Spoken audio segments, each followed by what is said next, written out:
evening, ladies and gentlemen, all you wonderful people out there in cyberspace. Welcome to the 16th edition of the Issues Room, an alternative media platform here on Facebook and YouTube, where we discuss the things that matter. We broadcast on on Friday, Tuesdays and Fridays at 7 p.m. Eastern Time and 11 p.m. in Liberia. If this is your first time in the Issues Room, we say welcome. And to those of you who are our fans, who are always here with us, we also say welcome, welcome. Invite a friend, invite a family member, share the link, and we hope you will be with us tonight. My name is Volcano Shelton. We have one of our biggest guests to date here in the Issues Room. But before bringing in our guest, I'd like to usher in my colleagues, Moses Sandy and Massa Washington. Welcome, gentlemen and lady, to the 16th edition of the Issues Room. It is pleasing to be back and to be back at a time that we have the opportunity of featuring one of the most powerful person in Liberia, former Vice President Joe Boakai. So let me say welcome to our many listeners and viewers out there. It's good to be here this evening. Massa? Good evening, Volcano and Moses. It's good to be in your company as always. And I also join you guys in welcoming our distinguished guests and also our viewing and listening audience. And I look forward to the show. Thank you. I want to welcome all of you viewers and listeners wherever you are right now to begin to kind of just let us know you're here. Chat. Say I'm here. I'm in the Issues Room on the 16th edition. Tonight you just heard Moses say we'll be featuring Ambassador Joseph Yuma Boakai. He is the standard bearer of the Unity Party and current chairman of the CPP, which is the collaborating political parties of Liberia. He's here in the U.S. visiting, and we're very, very, I would say happy to have him in studios with us in the next few minutes. But, ladies, gentlemen, what do we look forward to tonight? A very interesting discussion. Tonight, we'll be discussing the future of Liberia. We'll be discussing the current situation in Liberia. We'll be hearing from the former vice president his perspectives about things obtaining in the country, what he intends to make the CPP a cohesive organization or a cohesive group, and his own plan for a better and unified Liberia. So this is going to be a very thought-provoking discussion. Masa, from your perspective, what is it that you will be contemplating or are you contemplating from the vice president? Well, for me, I think it promises to be an exciting evening and also an evening filled with a lot of information.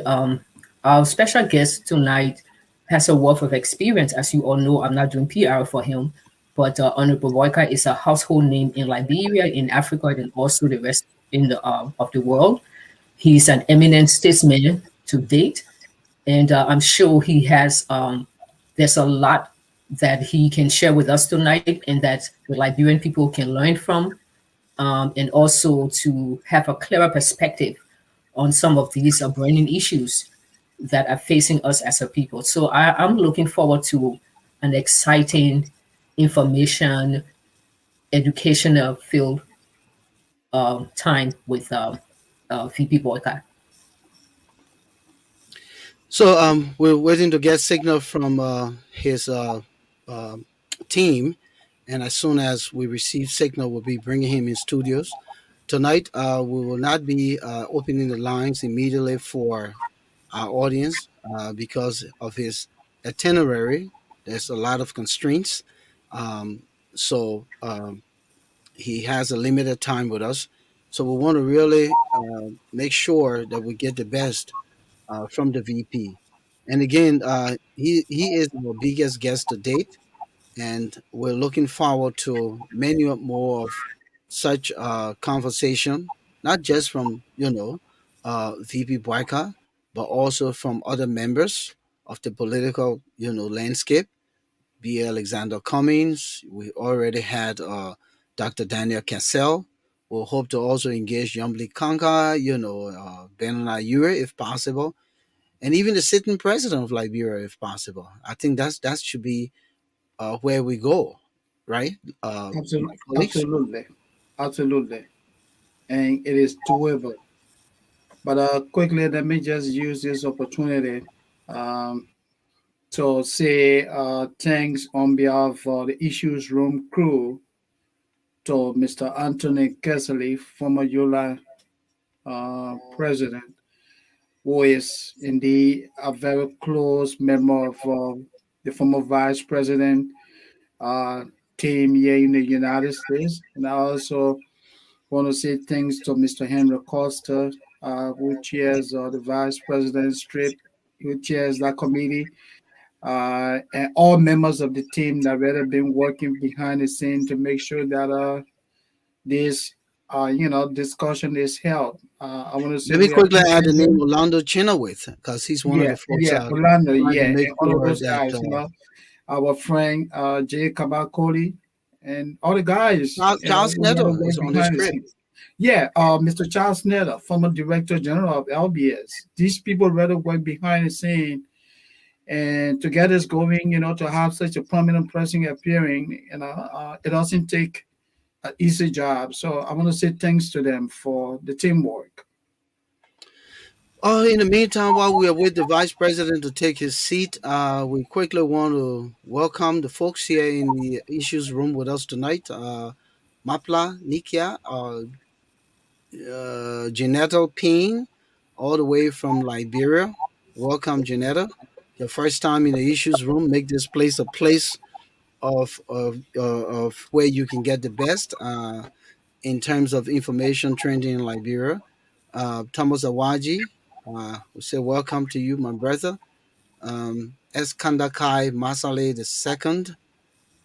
Precious Caroline Smith. She says that her signal is not the best right now because she's hiking. Just be careful out there. Welcome to the show. Alfred Cowboy. We also say welcome. Hope our man River says Pro will come on tonight.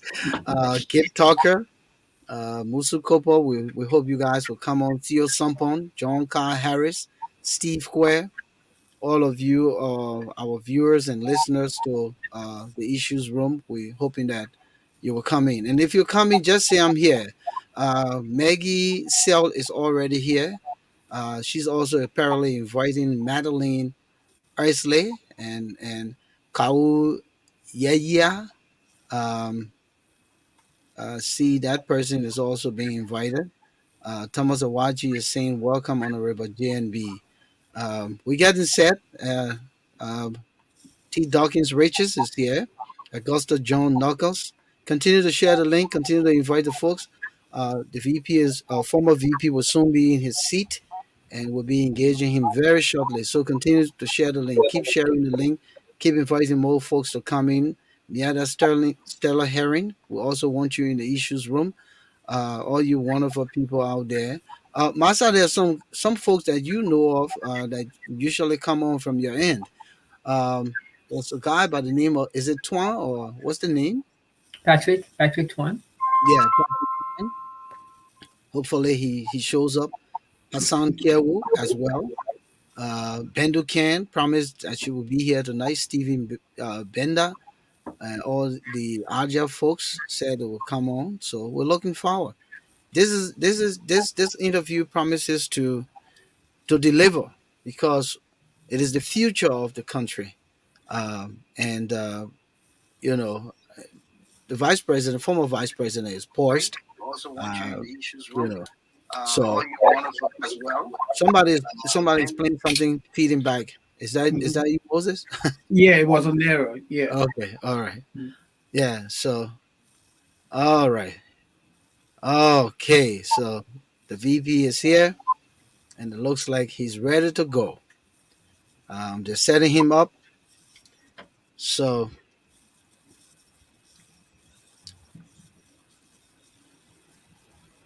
let's see.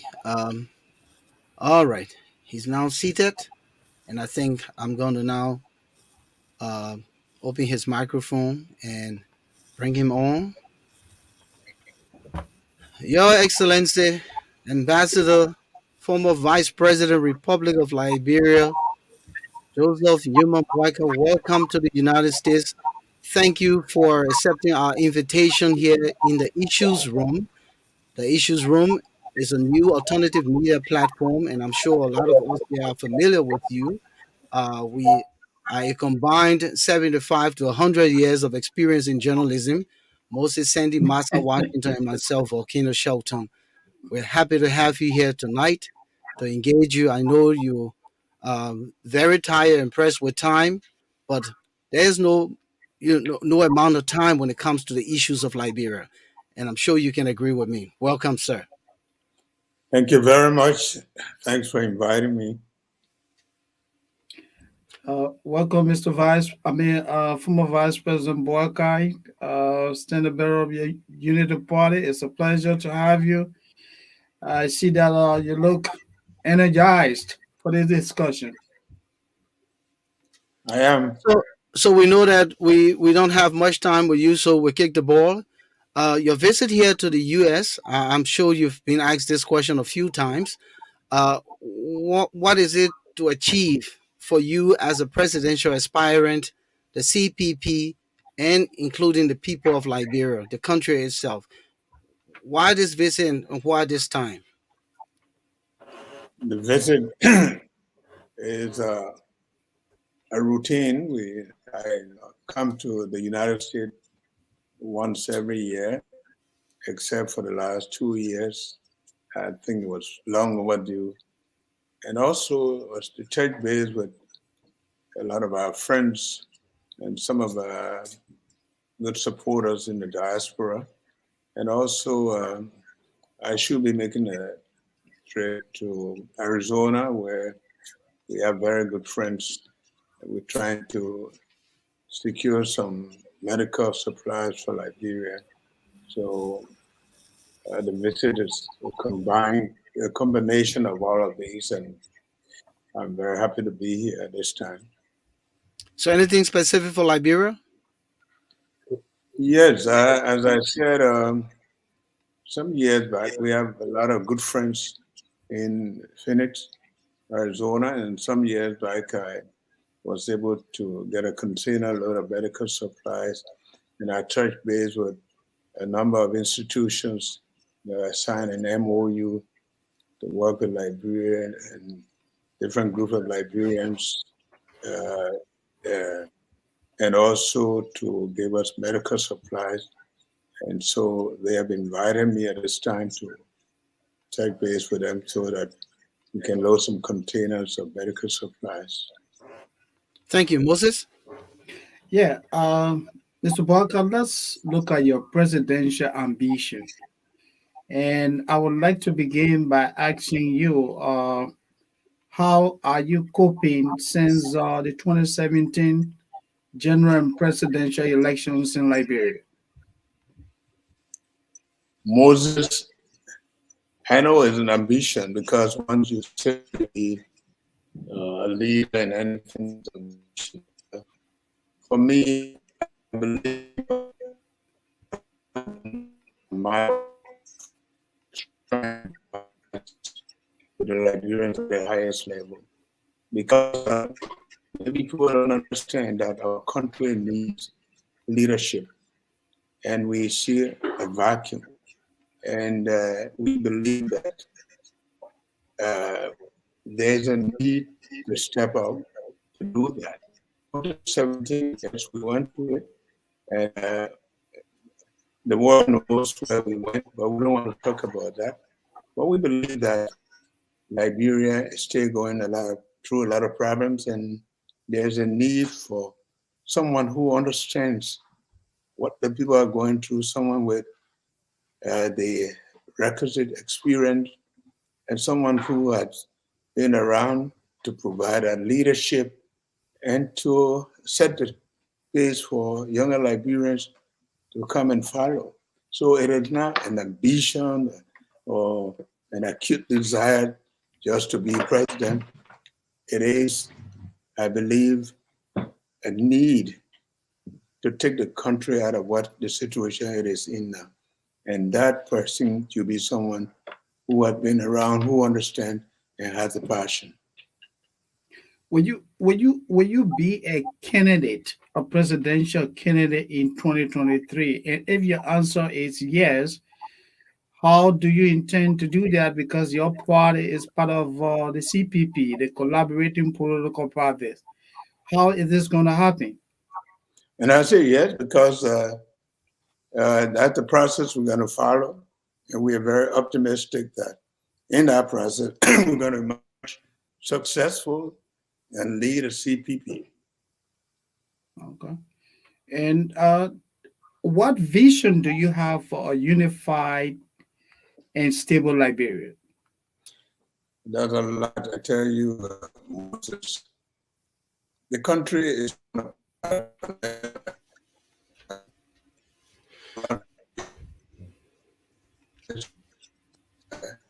we have to. Yeah. Pardon?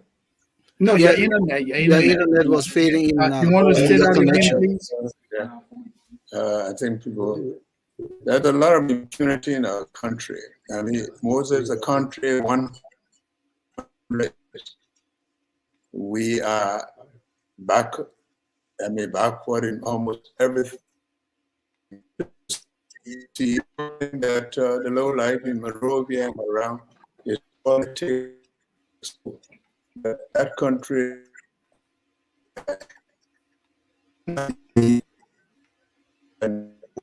of our zero food. That country has a lot of resources that when managed well, that country can move. And besides that, there are people in the diaspora who want to go back home, but because there's no real leadership and they stay in places, we need the expertise, with the technical knowledge that they want to impart into our country. But some selfish people believe that all is about themselves. And someone must step out to tell them that this country needs to be redeemed. And I believe we are capable of doing it.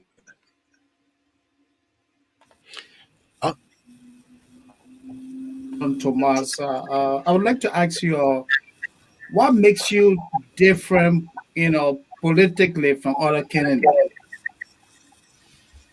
Well, I have, compared to other candidates, I have the most experience in governmental area. I have been around and I managed public corporations, and I came out without any kind of stigma of corruption because I believe resources of the country belong to the country. The country has been managed in a way that the people of country, 74 years, we still cannot boast of good drinking water. We can't boast of a good road network. And I believe I have the vision to provide us leadership.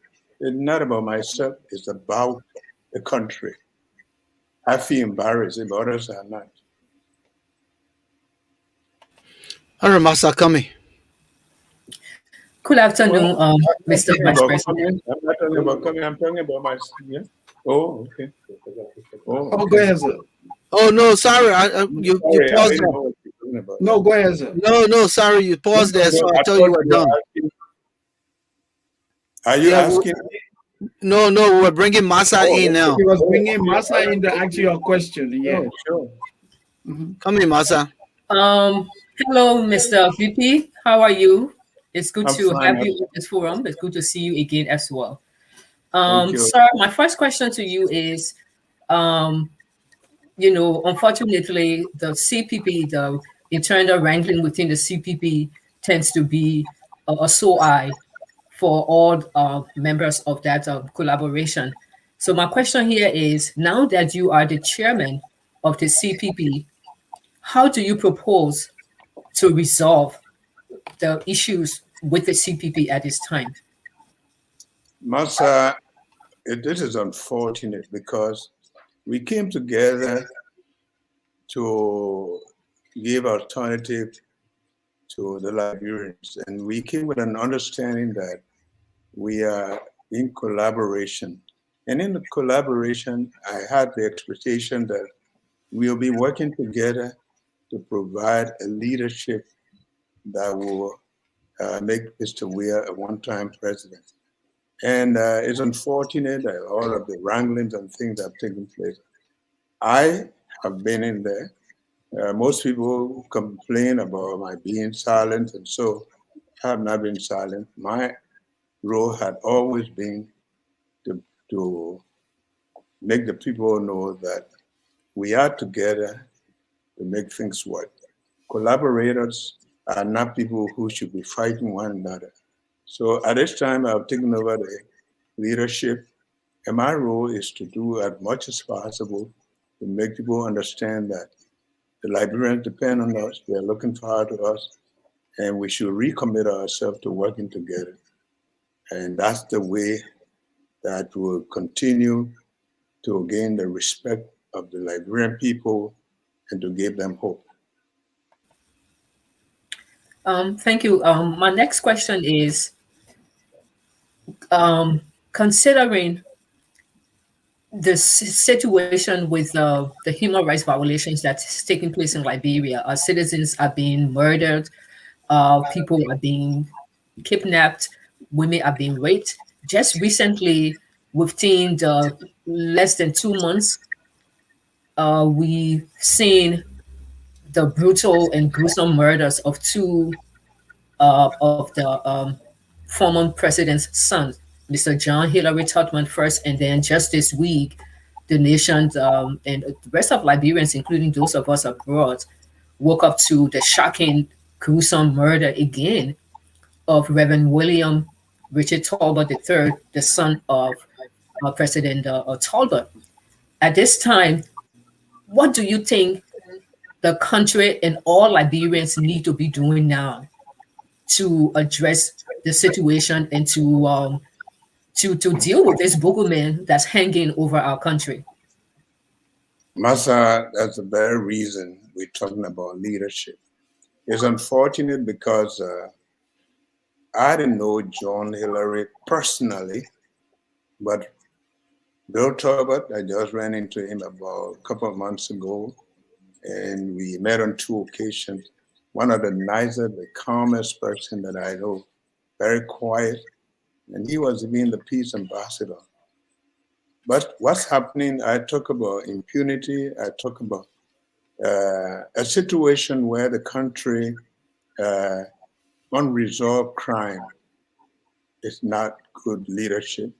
And that is what we're talking about. If we don't step in and free our country from this, Liberia is not, this was never the case. It had never been like this before.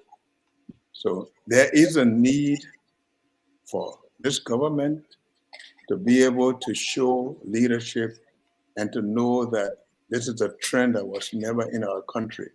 And these are the things that we need to look into. Where are the security forces? If it happened to these 2 people, 2, 3 people, and a number of people, where are we going? Is that making our country possible for investment? Is it making the climate favorable for young people in our society, women? We cannot continue this trend. Somebody must step in and stop this. And then, otherwise, Liberia is going to be, we were talking about a failed state in the past, and I think during our administration, we try to restore the dignity of the country. We cannot sit for this country to slip back in this kind of situation. So that is what you need leadership about. Now that we're talking about the human rights situation, and you rightly said unresolved crimes are definitely a big minus for the country. You were vice president at the time the Truth and Reconciliation Commission worked, And you were also vice president when the commission ended its work in June of 2009 and presented its final report. And there were several recommendations, and one of the most prominent recommendations for accountability was is uh, the war crimes court. We know at the time it was not constituted according to the TRC Act, Article 10 on the reporting requirement. It says that the president is responsible to implement the recommendations of the TRC and that all recommendations shall be implemented. So where do you stand right now, Honorable Boycott, on the issue of a war crimes code for Liberia? Master, some of the recommendations probably were executed. They had this Palawa meeting. But as an individual, when this war crime, when the TRC was set up, I must admit, my idea was that we went the way of the South African. But I see that in our situation, there's a lot of impunity. People who committed heinous crimes are not repentant. They don't feel remorse about it. And you cannot continue to condone that, because if the people who are responsible for some of the worst atrocities are the ones who also are in leadership position, of course, then you know very well that you hurt the people who have been injured. And I think people should be able to account, because if you don't feel sorry for what you did, then it means that you have the opinion that you can get away with anything. And that would also lead to impunities of all kinds, whether it is atrocities or impunities in the misuse of people's resources. All of these have to be dealt with. I believe strongly that they should be dealt with. Let me come in quick, Honorable Boakai. Back to the CPP. Every one of you had made it clear that you want to be president, meaning your colleagues in the CPP, except probably Ben Yuri, who may be saying something different, and Yomli Kanga. But you have Alexander Cummings trying to go neck for neck to neck with you. What is the relationship now in the internal of the CPP, so that the Liberian people hope it's not dashed come around the time when this whole CPP should be the way, to get the country on a better footing? What is that relationship? Well, Shelton, I have talked about it, and I know that for every situation, every organization you have, there can be some problems, but people should be honest about what the situation is like. If you intend to work together, you should be able to be honest about the way you go about things. We had situations, and the last report that was made on the basis of our finding, the report did not necessarily accuse anybody. In particular, the report said that during the administration of Mr. Cummings, the period over which he presided, that things went wrong. I think for me, it would be honorable enough to say, yes, things went wrong, but I think we can fix it. Because a certain period to certain period, you presided. Whether you did it personally or somebody else did it, but it was under your watch. I think that is honorable enough when you say, yes, I know something went wrong. We can fix it.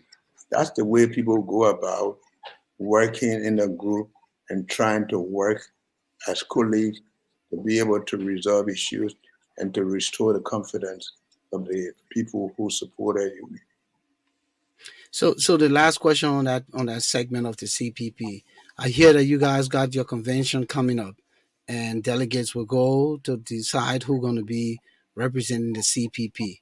Will you be will you going to accept any outcome, whether it's not you Shelton, or? Shelton, before the convention, we have to build a consensus. Okay. We are not reserving to that. If the consensus doesn't work, we go to the VPS. We are not going into that. I don't see us jumping to the last part of it because those processes have to be followed. They are part of the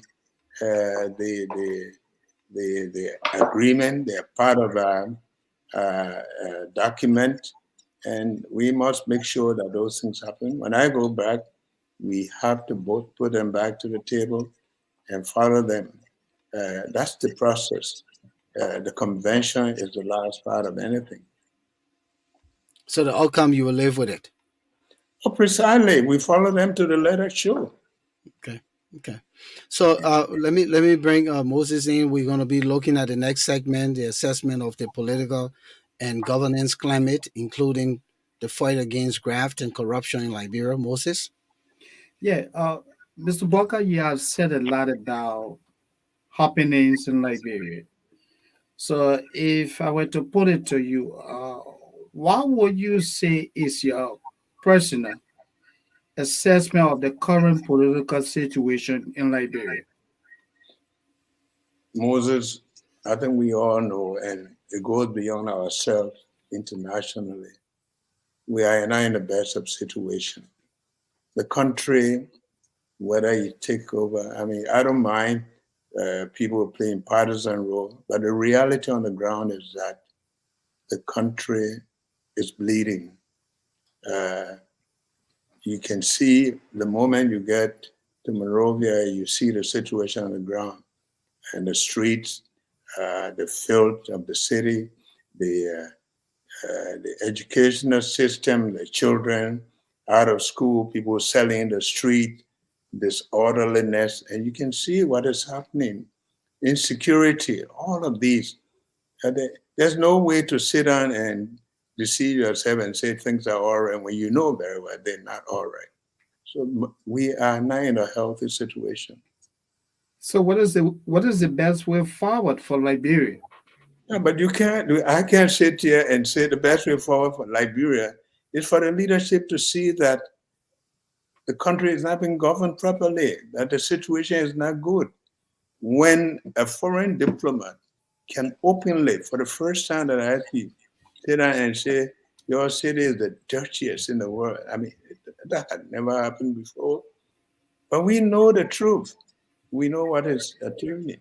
So it's not my role to strengthen that now. It's the role of the leaders that are in charge to know that the situation is real. We have problem in the country. That's what, and don't make reference to the past, because the reason you come to leadership is that you tell people that you can do better, that you are there to correct them.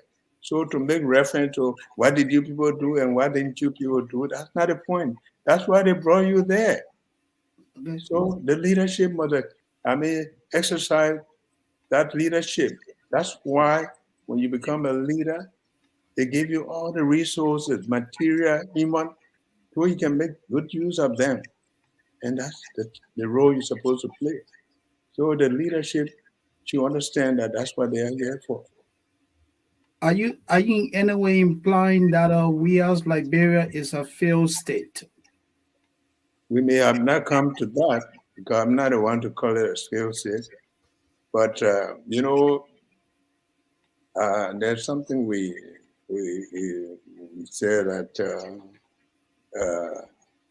in a situation where the event that lead to that failed state, when the country is created, country of Liberia as the poorest, when the country of Liberia said everything is on the downside, probably we may not be there, but we probably might be heading there, and I pray that we don't. Okay. So let's look at the government's commitment to fighting graft. Do you think Mr. Weah and his officials are committed to fighting corruption in Liberia? Well, we are all fighting. We are all committed to saying it. Okay.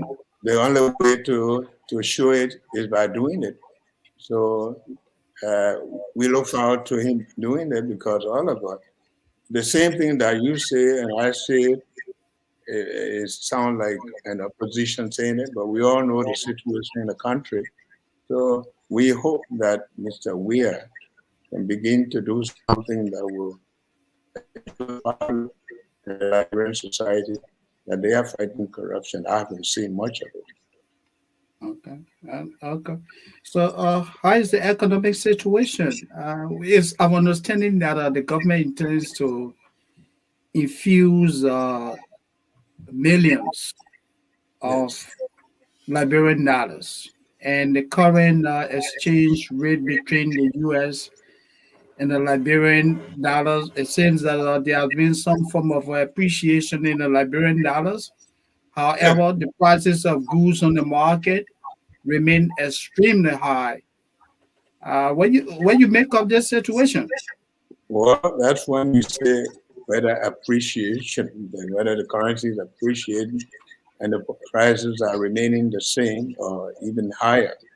The thing about printing money is that if that's all we're going to do, soon then the inflation rate will overtake the country because if all you're doing printing money, and the sources of the economy, the investment climate, the it's not improved, and there are no new foreign money infusion in the country. Whether printing money is going to help us, I don't think that's the answer. I don't okay, think that is the answer, and I do believe that there's a lot of hardship for people who have been gathering their resources, their Liberian dollars, with the hope of purchasing in the US, and all of a sudden the rate falls so drastically over a short period of time. You can know that's an increased hardship on the people. how the government in terms of adhering to the rule of law? Moses, the government, yeah, we can tell. I mean, the rule of law. You see what is happening. People are being killed everywhere. Uh, I mean, you can see all the violation of human rights, and you say how they are adhering to the rule of law. I think they'll be the best people to answer because we are there. We praying for our safety. We praying to make sure that our people can move around freely, and that justice will be rendered to the people. We can tell that there's a lot of effort that's needed to be made. Come in, Masa. No, I'm coming right now. This is the intermission. I will quickly want to remind our viewers and listeners wherever you are across the world. You're in the issues room tonight. We have with us the former Vice President of the Republic of Liberia, His Excellency Ambassador Joseph Yuma Boakai, who is also the standard bearer of the Unity Party and current chairman of the collaborating political parties. He's visiting the U.S. He's here as part of his uh, continued, networking to build the needed support for Liberia. He said that he's here uh, visiting family and friends and continuing the network, but he's also hoping to carry some medical supplies back to the country in the coming weeks. His itinerary is jam packed. He's here with us for another, probably 10, 15 minutes. But just before we continue, we want to say to you, Honorable Boakai, please don't let this be your first and your last time with us here in the issues room. We're looking forward to many of this kind of conversation, especially when we're gearing toward 2023. This is the place. Hopefully, we can talk more about Liberia and hoping that, the political landscape will be uh, silver enough that our people can be informed to make the right decision politically. But before Masa coming with the next segment, this has been a burning concern of many of the folks uh, regarding you, Honorable Boycott. They know that you're an honest man. They know that you've served the country well. but they don't see what have you done. Some people say, "What has Boakai done? What's the tangible?" Could you just say one or two of the things that you've done so the Liberian people tonight can hold on to something and say, instead of just this man is so honest, that's all he is, what else can he show? Okay, when I left school, when I left college, the first thing I did was to go up country and work. And I worked with LPMC. There, we managed the agriculture program. We planted the nurseries for coffee, cocoa, and oil palm, distributed to farmers. We purchased produce from farmers, we mail it, we ship it. LPMC was a very viable entity. And because of what we did there, normally when you are transferred of country, it is expected that you remain there, but I was made the first Liberian managing director, meaning that I will be the first person who has the best orientation in the agriculture sector, because I went from planting, nurseries, and things, from marketing, coffee, cocoa for LPMC, very viable. Then to go to be the Minister of Agriculture, managing huge agriculture projects of LCADP, BCADP, NCRDP, presiding over 20 supporting boards, and working there. And I work, people always ask, what did you do? I don't can sit on TV and recount all what. Unfortunately, maybe our country got record of only maybe people are working now, but it is because of what I have done that I've been in that country, moving from one position to the other without application. I went to LPRC. I was asked to go there to help put some reform program in place, and I did that. And I work in even the private sector, where we have helped a lot of students getting scholarship, going on program. There are 5 children I took, amputees, and we've been sending them to the state for the last 6, 7 years. They adjust their prostheses and then they bring them back. You can talk to we have some friends that the Weeks, Gorilla Weeks, and the husband. I mean, we work with those programs. We have provided a lot of relief items, container loads of food supplies. We used to bring from our friends in London, and school supplies, like I'm bringing medical supplies. If I just recount all of the things, but my politics was in the matter of trying to showcase everything that you do. But I can tell you a number of people have benefited from what we have done. The only guy now who is a neurosurgeon in Liberia, you ask him today, he's there because I encourage him to come there. We've done a lot of things. We have helped schools, we have helped hospitals, we have provided relief services.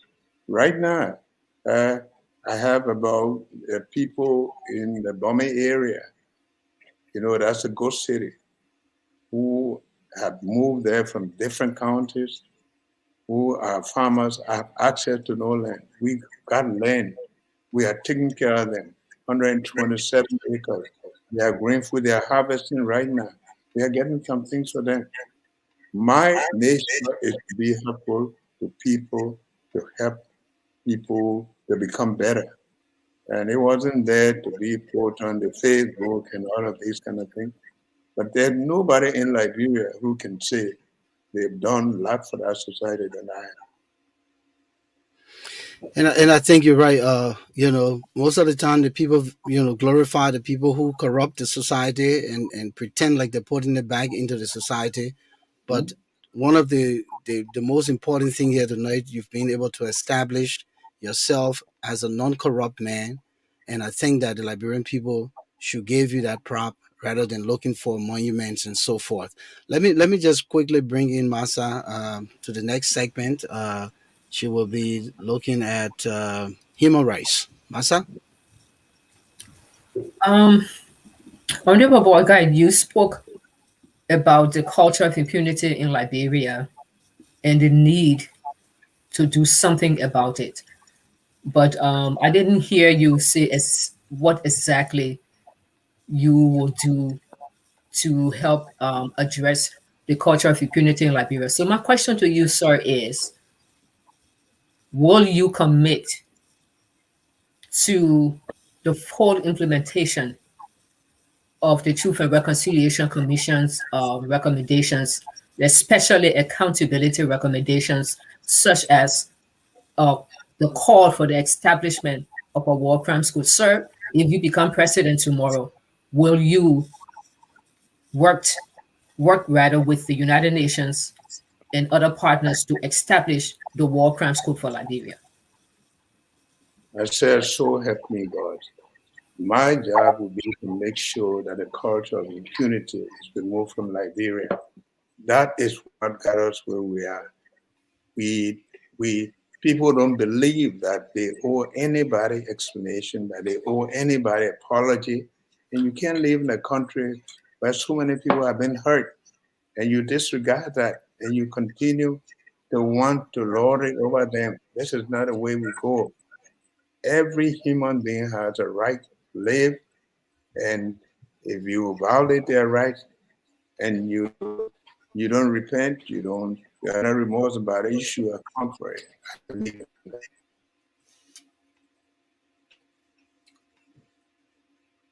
Rule of law. Speaking about the rule of law, Honorable Boyka, in recent time past, the Supreme Court of Liberia issued certain verdicts and also came down with certain rulings.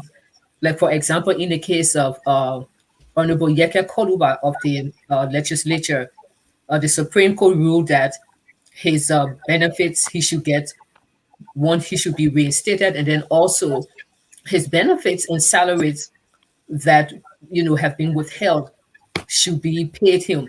And they also came out recently with another ruling in favor of former Defense Minister Obrani Samuka. But we see that none of those rulings have been adhered to by the other two branches of government. Sir, is the Liberian Supreme Court at this time a waste of time, since they don't seem to enjoy the respect and I would say maybe confidence of their colleagues in the other two branches of government? Or where is the Supreme Court? Is it a two-flair bulldog? Masa, each of us got educated and we came to serve our people, irrespective of what position you hold. You must always know that you can only change the rules when you're in the game. If people who preside over those cases don't understand that tomorrow they too could face the same situation, you have to respect the law. You have to know that what goes around comes around. I'm not there to go and judge, but we all are there and we all are part of that society. We are all not happy about what's happening. But again, we have to respect the Supreme Court as the final court and to make decisions for our country. But let those that are there also understand that they are under obligation to render justice. And they should be reminded that the laws that are put in place, we are getting to a situation where almost our three branches of government are uh, almost been silent on anything, and this is scary for a country that supposed to adhere to democracy. It is scary. People should know that we cannot get investors. We cannot be able to expand our economy we are not able to provide security for anybody if we don't respect the rule of law. I think people who are in those positions will understand this will harm everybody. I think my last question on this segment. Sir, you are chairman of the CPP at this time, and you say you're working towards helping to resolve the issues that is going on with the CPP at this time. I mean, I'm just being hypothetical. In case the CPP crumbles, are we going to see Honorable Joseph Boakai going solo as a candidate, a presidential candidate from the Unity Party? Massa, it is not my role of my wish to serve the public to guide off the stage and win the desire of the people. But it is also my desire that Liberia provides a viable alternative to Mr. Weah. And I think everything we do should be geared toward the interests of the Liberian people. All right, quickly before Moses coming, let me and add this piece to the last segment of Massa. For these branches of government to be held accountable, we need a robust law enforcement governing body. Because if the Supreme Court passes a judgment, the enforcers should be either the police, you know, some kind of parastatus, security parastatus. Unfortunately, what we found our police force to be now is usually either the president's police force or the army is the president. Like in the past, that brought our civil war. Our national army was labeled Dole Army. How will you change that if you become president to make the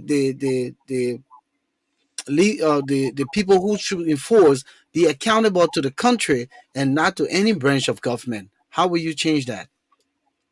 Shelton, that's what I call leadership. Leadership is to provide that leadership with an enabling environment for the rule of law, for the implementation and of fair play for the people to exist. You can only do that when you're a true leader, conscious of your responsibility. When the country takes its resources and commit it to you, they are not saying they are yours to use responsibly. You can only do that when you're a true leader. And I can't sit here to define what a true leadership is, but I have exhibited that in areas that I have worked and I've become successful. And I think I have that knowledge and that understanding of the need of the people, the need of our country, not Monrovia, all over, to make sure that the people live a happy life, that they have food to eat, that their children go to school, that women are made to be secured, that their rights are protected. And that's what leadership is about. And that's what I can provide. Thank you. Moses, the last segment, relationship. Yeah, before relationship, kind of quickly, let me ask Mr. Barker. I heard him, articulate, the qualities of a good leader, the qualities of what he considered good leadership. So, Mr. Barker, are you telling us that Mr. Weah is not measuring up to those qualities? Well, I think one of the things that I know that although all of us, you live in the diaspora, and I'm very happy that you're providing this kind of forum because it is because you are concerned. You are here, but you still want a home that you can call home. From all indications, I'm not, I don't have to be the one to declare that way, but we all, I mean, it is common knowledge that true leadership has not been provided in the country. And this is why who will say that Mr. Weir should become a one-time president because he's not providing leadership. And that's why our country is going the way it's going. And that's why most of you, with all the good intent and the desire, you want to go home, and you don't feel there's anything to go to. So that question is to me, is to everybody. Are we getting good leadership? So far that I know, I don't think we are. Okay. So now, let me take you to you and your former boss, former President Ellen Johnson Sirleaf. The relationship between the both of you. In 2017, it was widely reported that the both of you, the relationship wasn't to go as a result of that. Her political support during the 2017 election was lukewarm, meaning that she didn't give you the kind of support that you needed. How do you describe the relationship today between you and Mr. Sirleaf? Good, very good. Moses, that's the past. We have put all that behind. What we should do now is the way forward to make our country a better country, Okay. to put aside all these differences and give the best to this country. I'm not here to dwell on the past. Whatever may have happened had happened. What we talk about is that there is still a Liberia that we need to salvage. Okay. Good. Excellent. Do you think that she has a weight coming 2023 to influence anything? Do you still see her as an influencer on any side? I must admit that's not my worry. I think I always believe that I should do what I'm supposed to do and trust God that God is going to help to make sure that Liberia get the best leader this time. Thank you. Masa, the final word? Sorry. Go ahead. Actually, Mr. Vice President, it's good to see you again. Thank you so much for answering our questions with such dignity and respect for everybody. What at this time, what is your final word for Liberians out there coming from the issues room? So what I tell And including the electorates. what I tell Liberians everywhere, no matter who you love, no matter what you believe in, no matter who you care for, I think we should begin to think about where our country is now. And we should forget about personal interests and things like that and do everything to rescue that country. It was a great country of friendship, country that people wanted to come to, people came. Most of the people came to Liberia to get their visas to travel. That image must be restored. Liberians must have hope to go back home in dignity to see their people. And that's what all of us should strive to do, to provide that opportunity for our country to rise up and cope.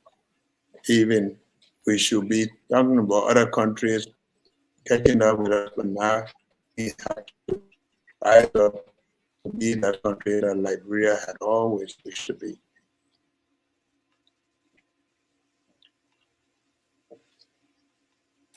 That would be my desire. That would be my last word. Thank you. Thank you, sir. Thank you. We truly Thank you, appreciate. Mr. We know Boakai. that you have a lot of other things to do. We didn't want to keep you long, even though the program is 1.5 hours. We'll let you go at a segment, and then we'll be bringing in our callers to discuss your interview. Again, we will continue to encourage, you to look to the Issues room. to the issues room whenever you need to have this kind of conversation. Thanks so much, Your Excellency. We appreciate your time. Thank you. Thank you, Mr. Vice President. It was a pleasure having you. Thank you, Mr. Vice President, and I wish you a successful trip and also take the time off to chill. Thank you, sir. I think It's frozen. Yeah, his he's frozen. internet, yeah. Yeah. Okay. Ladies, gentlemen, I thought that we were able to chunk in all of the very pertinent questions regarding where we are, the CPP, the economy, his commitment to the Truth and Reconciliation Commission's recommendations. He did say, "So help me God." These interviews can come back to haunt them when they don't do what they have promised the Liberian people. Yeah. I think he spoke eloquently. He spoke to the issues, and he came across as somebody who is very committed to pumping blood into uh, Liberia. So again, it's up to the electorates to decide, where Liberia goes after 2023. We'll be opening the lines. I'm going to post the number now, 404 for you wonderful folks who've been here with us tonight. You can call in and, opiniate. Masa?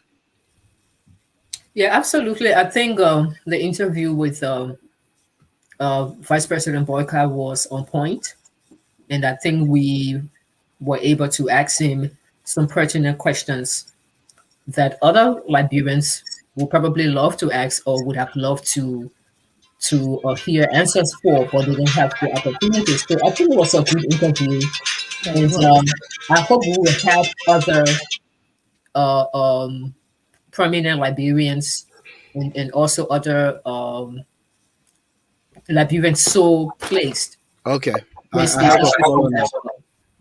I have a caller. Sorry, let me bring the caller in. Yeah, sure. Hello, caller. Are you there? Yes, I'm here. Could you lower whatever you have in the background out, please? Yes, I'm here. All right. Let's be quick. A minute and a half. Jackson TSC tone. Welcome to the issues room. What's your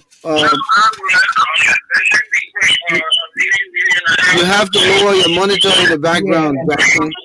There's echo in the background. Just turn it off. I think it's He has to go away. The caller calls from Massachusetts. Hello, caller. How you doing tonight? What's your name? How are you?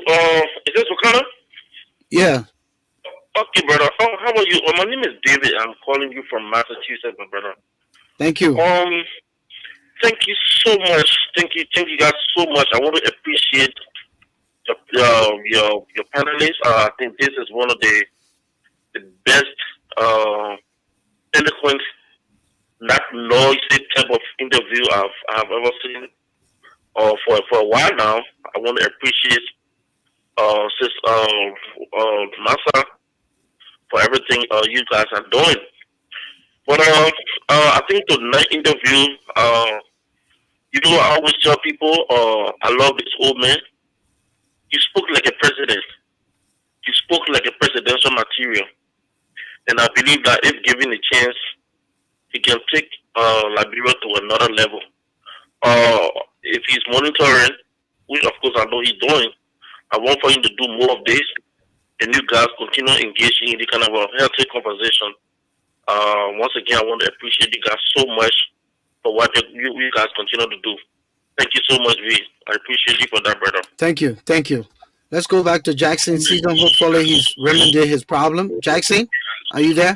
Yeah, I'm here. All right. You still got a lot going on in the background. I mean, just let it hear yourself that the problem with TSC Tone. Try to fix that thing. I'm coming right back to you. Fix it. There's a caller calling from Iowa. Caller, what's your name? This is Timothy Short. I'm calling from Seattle, Washington. But I hear from I'm here for Iowa. Okay, so your number is from Iowa. Okay, good, good. You just follow the conversation engagement with the former vice president. Uh, Yeah. what did you take from it? What's your takeaway? In the first place, I want to be grateful to you guys' effort because radio's awareness around the world, it gave wide information to everyone. But let me tell you something. The biggest problem we are struggling for right now in Liberia is the application of the rule of law in the country. Somebody will come on radio and say all the best that they can do for the country. If the country does not have the constitution, then whatever they say it goes zero. That is the biggest problem. I spent 10 years in the police in Liberia. I swear to God, if you go to Liberia, my brother, when somebody offends you, go to the police, you'll regret it. Because while the way quality is run in Liberia, it has no rule base.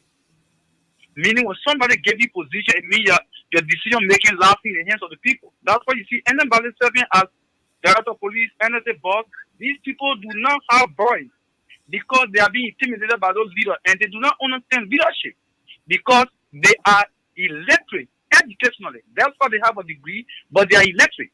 And the only thing we have to work on in Liberia is to understand the constitution and division of power. If you give someone a position to perform, let's do your job. That old man might be qualified, but the point is he has worked over his time. As I'm ever speak to say, oh, Liberian people are suffering. This is what you are doing. I'm working the government, and for that reason, I'm quitting the job. Sometimes make a sacrifice. Let people know that indeed you are standing for the right of the people. That man take over the first thing his son, you see that he will take power in the government and he will abuse Liberian people. Liberian people have to be careful now. Okay, thank you. And if you guys can remember, when they have their rally at the headquarters, when you were there, his son was coming. And they said, oh, the Vice President's son is coming. That man is not showing his face right now. When he becomes president, that man will appear and the president will gain position and then he will start doing his own thing like Chucky Taylor. He might not go that far, but the Liberian people are very skeptical now getting position to politicians. They are not structured in the country. Our people are suffering and they won't rise. And they don't care the well-being of our people. All right. I don't think everyone comes with that kind of mindset. Let's go back to Jackson Seaton quickly to make his point. Jackson, are you there? Yes, I'm here. Okay. Am I clear now? It's much better, Jackson. Go ahead. Okay, You got a minute and a half. What's your takeaway from this interview? Well, first and foremost, let me give my thanks and appreciation to you guys for conducting such a brilliant interview with the former Vice President. Recently articulated all of the problems that is affecting Liberia. But what he did not do is to provide any policy with respect to what will he do differently when he becomes the next president, because he's running to be president of Liberia. I think you should have, while in the student he talked about all of the, you also have to provide policy prescription. What will you do differently? Mm-hmm. Yeah, he didn't talk about that. All right. Okay. And yeah. All right. I have another caller. Thank you. We'll consider that next time. Hello, caller. What's your name and where you calling from? My name is Rudolph Bala and I join you from Indiana. Welcome to the issues room. Seems to be your first time. What do you take away from the Vice President's interview? I think first of all, I would like to start off by saying a very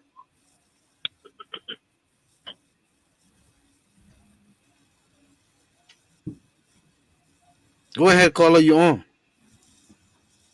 Good evening, brother. Yeah, we are here. We're listening to you, sir. Go ahead, caller. Go ahead.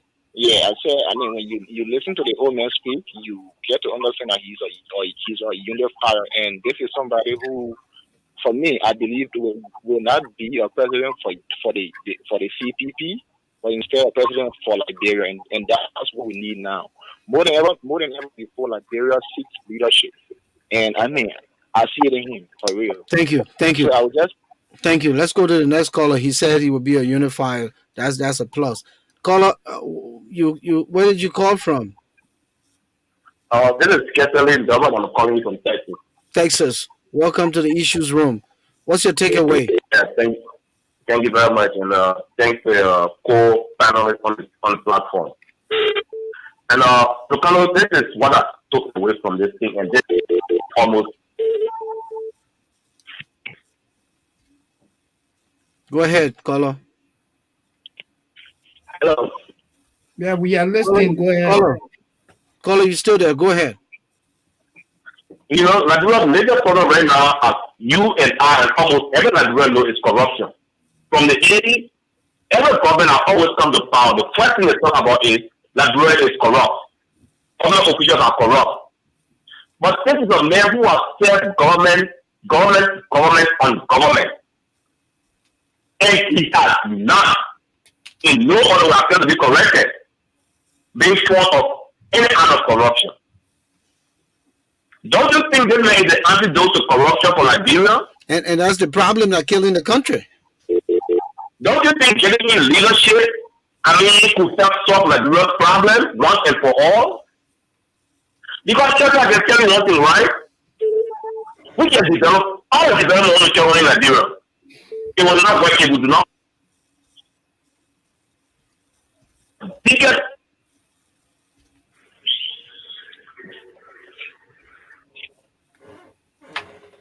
everything is bound down to corruption. Thank you, caller. We got another call. So if you have someone who are not there for him, I do not want to be the best person for us. Thank you. You know? Thank you. Thank you. The next caller. Caller, what's your name? Where you calling from? This is River Says Pro. How you doing? Oh, look at that. Hey, River says, bro. My man got a flip. I'm waiting for you. My name, I'm listening. Hold on, River says, bro. Hold on. Okay. Oh, my man, River says, bro. Welcome, River Says Pro. You there? Come on, River says, bro. Yes. All right. Yes, I'm here. Let's make it short, my man. The line hot. Go ahead. Yeah. What Thank you very much for the show. What you take away? Yeah, I just watched a little portion of it, but I must admit, re-electing Joseph Boakai is just defeat the whole purpose of change. You know, why are you going to tell the Liberian people that will bring it to?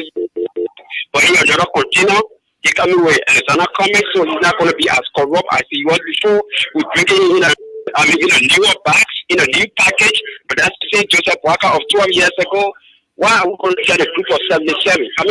There are so many conscientiously for me, I just cannot. I cannot swallow it. I cannot vote for Jacob Boakai. Okay. That's your opinion, River Says Pro. Let's take this caller right now. Caller, where you calling from? Hello, caller. Okay. We'll call back. Yeah, so some folks you know, and again, this is why we're here. Yeah. Everyone not gonna elect JNB. Here's a caller here right now calling from Pennsylvania. Caller, you calling from Pennsylvania. What's your name? My name is Kelebu Gonglo. Kelebu Gonglo, welcome to the show. Hang 1 second there. I'll come right back to you. Kelebu, are you there? Yeah, I'm here. All right, let's do it quick. What's your takeaway from the interview tonight from the former vice president? My takeaway was I was disappointed with Master Washington question. Okay. Because Master Washington knows that the work that did the TRC, okay, the first government that struck and stepped over the TRC work and failed to implement it was the Unity Party-led government. To even be asking a futuristic question.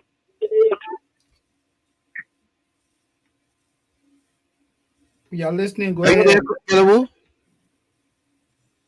Hello? Mr. Gonglo, go ahead. Kelebu, are you there? I'm here. All right, why the TRC was not implemented? Okay. All right. I think Master could have asked that question. Why the TRC was not implemented? Okay, rather than will you implement? Okay, thank you, Kelebu. Yeah. Let's go to the next question. I rather caller. Caller, are you there? What's your name? Where are you calling from? My name is James White. I'm calling from New Jersey. Come in. Yes, I think I listen to the vice president, but I would suggest that he do more of these. since Go ahead. Go ahead. We're listening to you. and he have not been back to even say thank you to these people who voted him and who voted for him to win the 2017 election. I think that's a attitude of ungratefulness. And now you come again and you want the blessing. Well, how do you know? How do you know that the man never thanked the people? Of course, that would be one of the things. A person who considered to losing any elections will commend the new president or a person elect, and also thank his supporters for a job well done and a hard fought battle. So for you to say this, I mean, come on now, we got evidence that Joe Boakai told the people thank you. Mr. Shelton, I support the VP. Okay. Right? I support the VP. I'm a fanatic. And I'm telling you what people are saying. He has never went back to say thank you to those people. Nima, and Magibi, Bomb, to go there officially. Okay. To say thank you. Even though he didn't win the election, but at least show that you do appreciate the time they stood on the line to vote for you. All right. And Thank I you. wish that he could do that now. Let me take the next caller. Thank you. Thank you. Yeah. Hello, caller. What's your name and where you calling from? Yeah, I'm calling from Maryland. My name is Musa Kone. Welcome. Welcome. Let's do this quick. I was kind of disappointed in a sense that I expected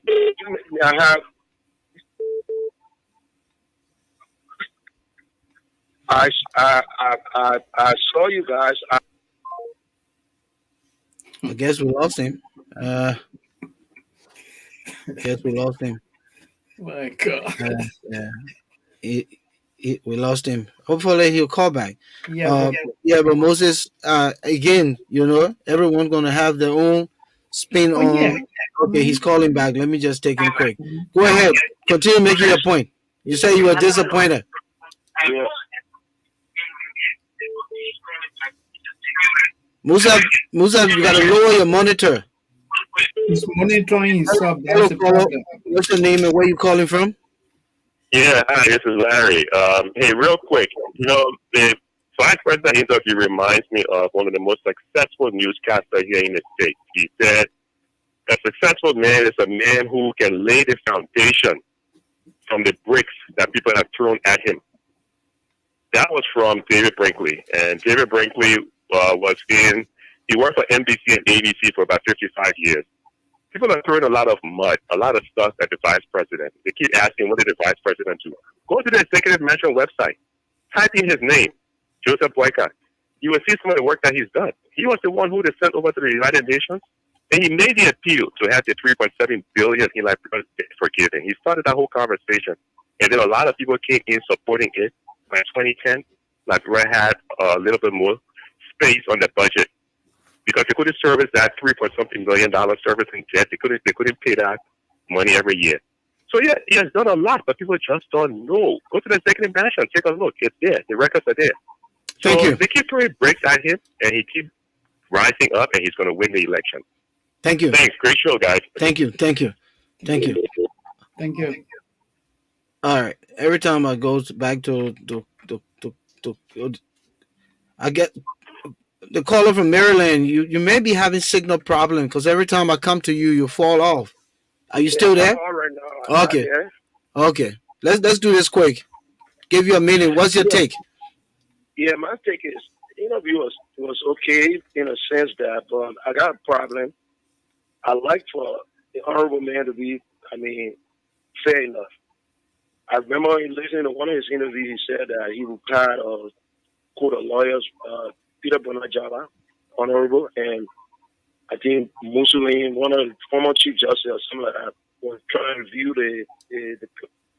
the bylaws and constitution of the framework, which was like trying to pull away from CPP. So why is he saying that he's a unified guy? Is the lieutenant there insulting his colleague? Call a spade a spade. This thing is not going to work. If Honorable Boakai is trying to be unified, he should do better than what he's doing now. He need to tell his lieutenant to stop doing what he's doing. Then we will see that he's trying to work with his colleagues. But I'm not seeing that. So let a call a speed a speed. That'd be fair enough. All right. Thank you. Thank you. Thank you. So the caller from Maryland. People now accusing me of being an official spokesman of the vice president. But what is interesting, or former vice president, what is interesting here is that our role as journalists is to pick up on the very important pieces and just regurgitate it. Absolutely. You understand me? That's People what we come did, here, they yeah. say the former vice president is a unifier. Someone says he's a man of no corruption. Someone says, if you want to know about him, go on the executive mansion website, Google him, do a lot of research. Liberian people don't research. They want to see monument before they can believe that somebody did something. This man has been in public service for more than 40 years. I'm sure it's not all about the physical things you see. It sometimes has to do with the policies. It sometimes has to do with how a person lead or have led in their time, and what can we draw from that leadership to say that this person could be a better president. That's the reason why you have taken people who had no leadership experience and put them in the highest position in our country. And today and yesterday, many of the people delivered nothing. So what's the difference here now for people to continue to argue about, what Mr. Boakai has done in terms of the tangibles? It's just my thought here, Massa and Moses. Yeah, I mean, I agree. Sometimes our people need to do a little bit of a homework. And, people just sometimes make wild allegation. You may find someone say, "Oh, well, this person is corrupt." But then when you ask them for the evidence of what they are saying, they say, "Oh, my man, I know the man is corrupt." No, that's not enough. If you're going to tell people, say Moses said he stole money, when he was Argentine national president, he stole money from the organization. Then the question that comes, where are the facts? You need to prove that, So our people should do a little bit of, over 40 years, that's not a day. So if you're going to put him down, you should provide the evidence. And Master, someone asked here, he was a vice president for 12 years. He did nothing. So again, where are we? Actually, you guys are seasoned journalists. You're trained journalists. You're not just a social media commentator. You actually went to school and trained as journalists, and you practice journalism for years and years. So you're all round. You have what it takes to be a seasoned journalist, and I think your work says it all. What people should understand is that it is not journalists will ask questions that other people want to ask, but they don't have the opportunity to ask. That's our job. Our job is to ask the questions that people want to hear, not necessarily the questions that make the guests look good, or you don't come after the guest. It's not a got you type of thing. We will ask questions that people will want to ask, but they don't have the opportunity. So some of those questions may appear soft. Some of those questions may appear in favor of the candidate, but then also other questions may appear not so much in favor of the candidate. People need to understand that's our job. And what I would like to say also is that it is the job of the teams of these different candidates, especially politicians, to be able to sell and market the success of the candidate. Like Vice President Boakai has been in public office for forever and ever. He served as vice president for 12 years. Someone said, go on the executive mansion website, whatever, type his name, you will see, all the things he's been doing. I would think that it is not our job as journalists or panelists on this show to necessarily project Mr. Boakai's successes or to do public relations for him. His team needs to be the ones that will sell the candidate to the general public. So people need to understand. And then sometimes you can see, where sometimes when you have people like us on these kinds of shows, you can see how some of the questions go when somebody didn't like you in the past, or someone had an argument with you in the past. The only thing they take away from from your interview or your questions is their own perception of how they think you should have asked a question. But as a trained journalist, you ask questions that people want to ask, but they don't have the opportunity. So you represent the public. And I think that's what we've done here. Let me take a caller quick. Let me take a caller. Hello, caller. Hey, how you doing, Sultan? Yeah. Yeah, I just wanted to make a little info. Thanks for the. I like the way you guys. I'm Jay calling from Virginia. Yeah, thank you. And I like your presentation and the questions that came up. But I just like to make a comment on one thing the Vice President said at the closing. I think it was Cindy that asked the question, basically about the unifying of the CPP. What is he doing? And I think the best thing for the CPP is to see how Joe Boakai and Cummings can work together. Okay. Sit in the room and talk to see. For me, Cummings got a future for 2029 or what's above that. Okay. But for Joe is saying he wouldn't want to be a one-10 person. Okay. But if they don't work together, and nobody else going to face the team better than they themselves who are already in this collaboration. So I think if you listen, my appeal to him is to keep engaging Cummings. I know there are a lot of parties playing around this stuff, but they need to sit down to see how they can resolve this thing. Because right now the CBD is the only hope for the Liberians. Thank you. Thank you. I have another caller. Thank you so much. The caller is Gerald Cummings from Rama TV. Good evening. Welcome. Hello, Gerald.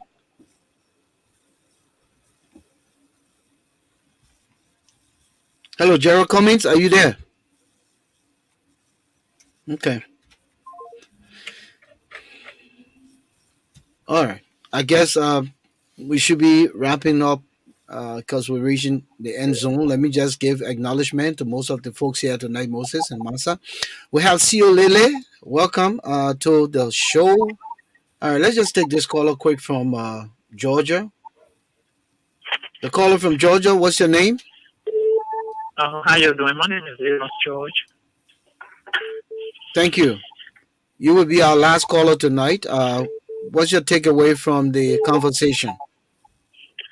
Look, let me say this. I don't think the former vice president adequately addressed the issue of the CPP. He is now in charge of the CPP. Okay. And since he took over, not seen any statement of reconciliation about Mr. that is concerning Cummings, Beninari, and Yomni Kanga. And my question now is, what is this statementship that we always talk about? That he is a leader in the community. Why is it not he's not displaying that leadership? And finally, the question I want to ask, let me just throw it out there. All along, for the 2 years, they said that the president has never been corrupt, that's what many people say. But the question I have is that if you are part of a system, and that system is being corrupt, and you don't speak against it, and I want to use a borrow from Desmond Tutu. He said there's nothing like neutrality in any system.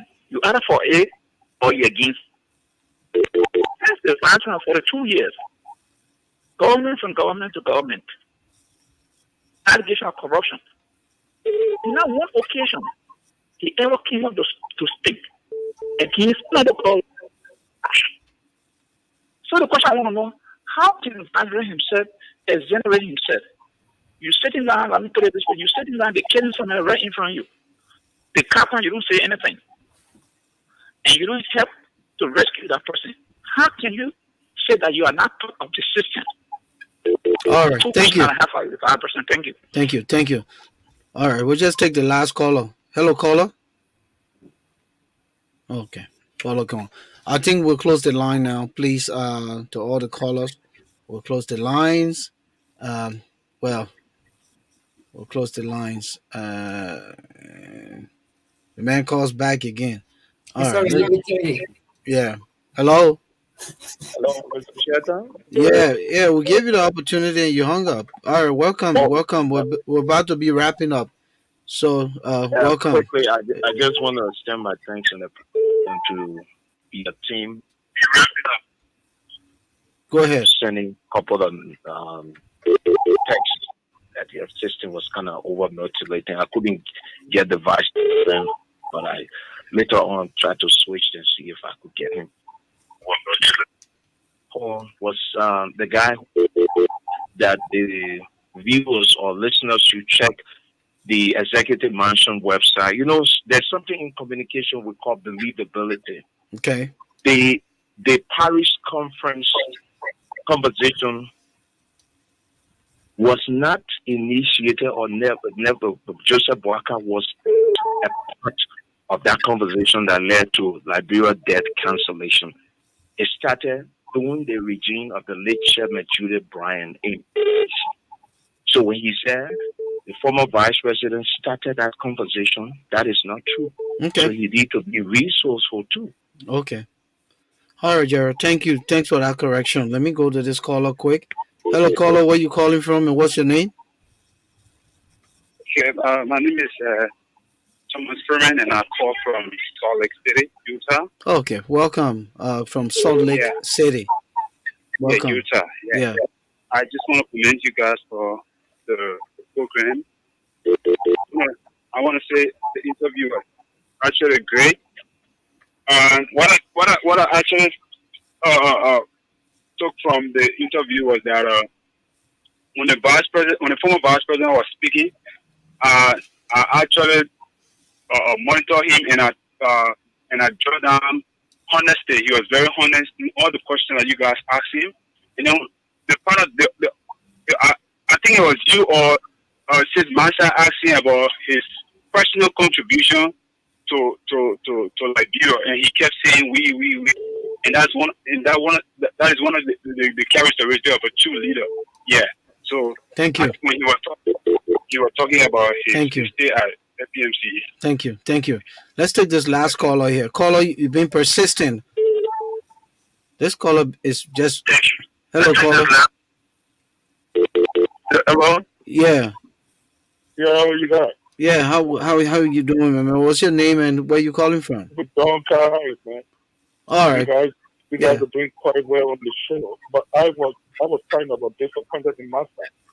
Okay. Like Governor came on air and specifically spoke about how she split. You'll be asking Boakai about 12 on their arrangement.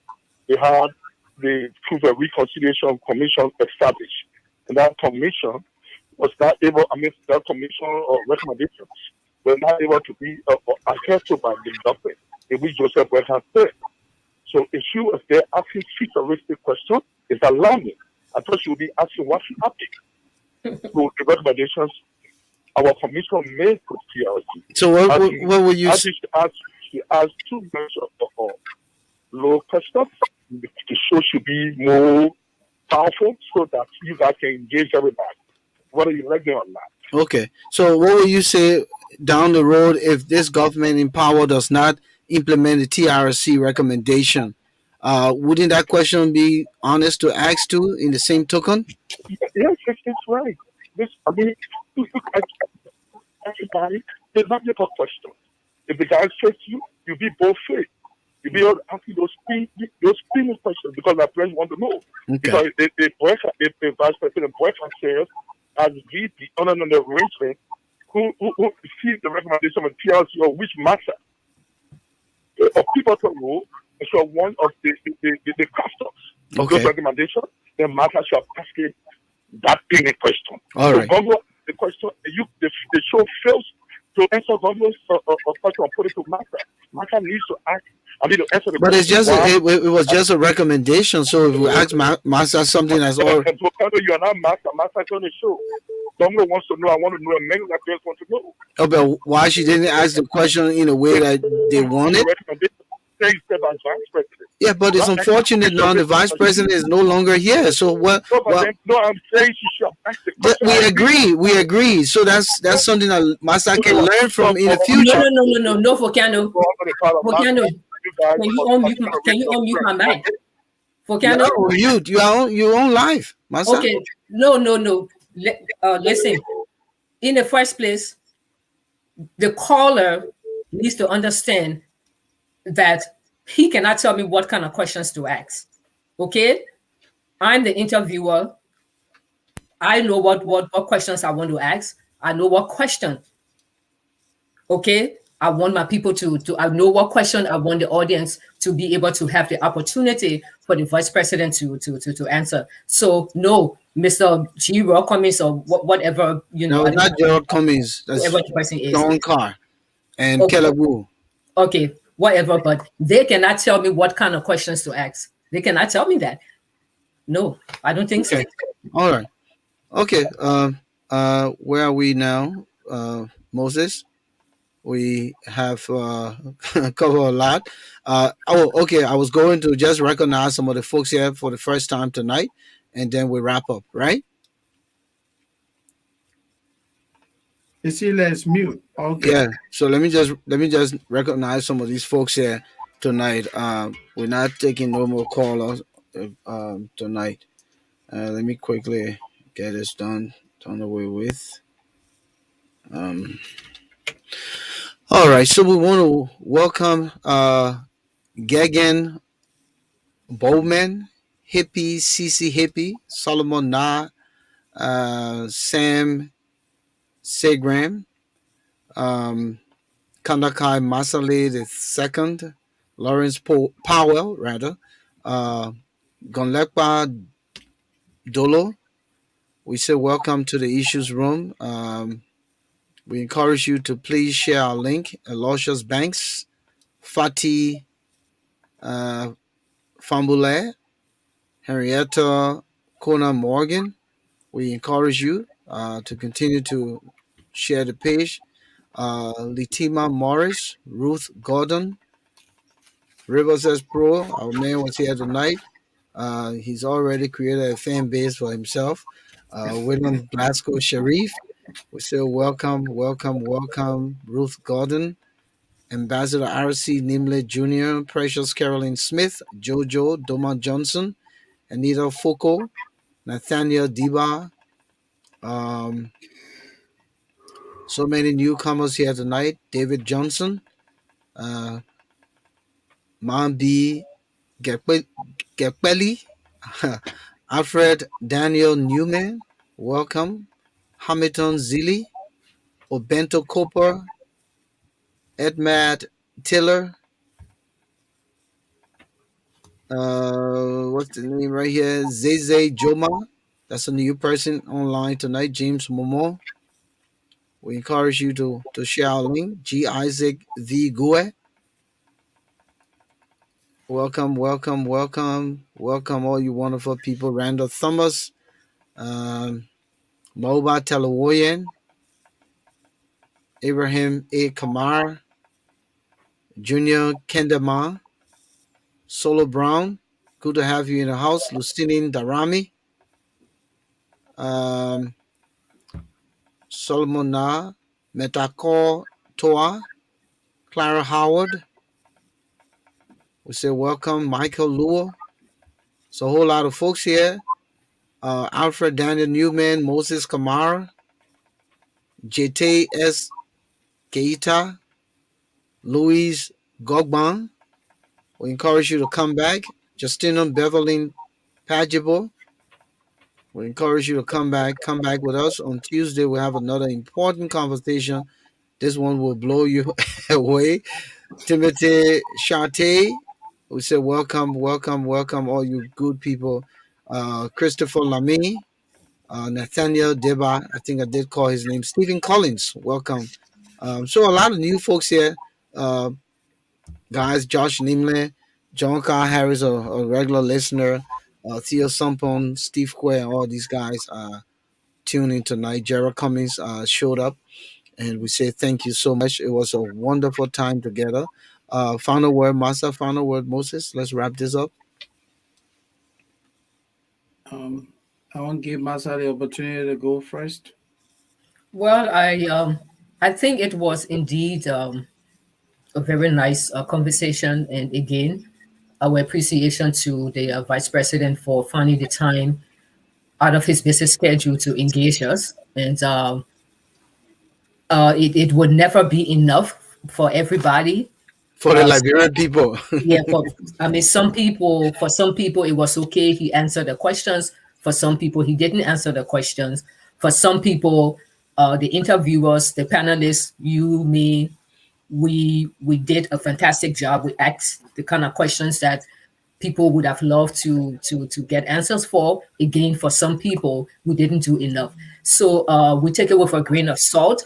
It comes with the territory, but we will every week we will strive to give our best to make sure that the interests of the Liberian people are paramount and that we respect our guests. This is not one of those shows where people come. This is not a boxing a match. This is not going to be another talk show where people just come and create a toxic environment. It's not going to happen. We are professionals, or professional journalists, and we are professionals. So I think it was a great show. I think the vice president answered the questions that we asked him. Could he have expanded? Perhaps he could have, but I think on the overall, it was a good. It was a very good discussion, and I hope that in this new dispensation, Liberians will learn to appreciate people more. I think we don't appreciate people at all. I think we have we disrespect other people, but I think we should all learn to appreciate people more, and then you will understand. So I look forward to the next show, and it's a pleasure being in the issues room always. Thank you very much, guys. Thank you, Maza. And Vokeda, Go ahead, Moses. Yeah, I would like to just say that yes, indeed, it was a good show. The vice president, the former vice president, did a remarkable job. He responded to the questions eloquently. He gave us his candid opinion about what is obtaining in Liberia, what he wants to see happening in Liberia, if given the opportunity, to win the presidency. So I think indeed it was indeed a good show. And so I would like to wrap up by once again saying thanks to his team, Mr. Henry Costa, Mr. Anthony Kessley, our friend and brother, Charles Neder, Mr. J. Kabakoli, and all members of Mr. Boakai teams here in the United States and Liberia will help us in getting this done. We hope that we have another opportunity again to engage in the issues room and begin to talk about Liberia, and like to extend invitation to other prominent politicians that hey, we are here. If they want to be a part of the discussion, we are open to hosting them. Thank you too, Volcano, for the great job.